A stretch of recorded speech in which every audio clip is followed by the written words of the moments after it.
see. The chiropractic adjustment is a procedure in which trained specialists, called chiropractors, use their hands or a small instrument to apply a controlled force to a spinal joint.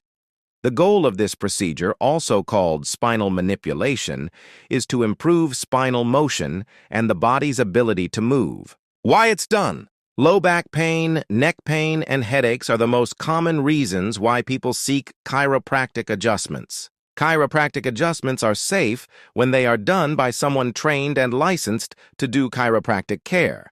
Serious complications linked to chiropractic adjustments are rare.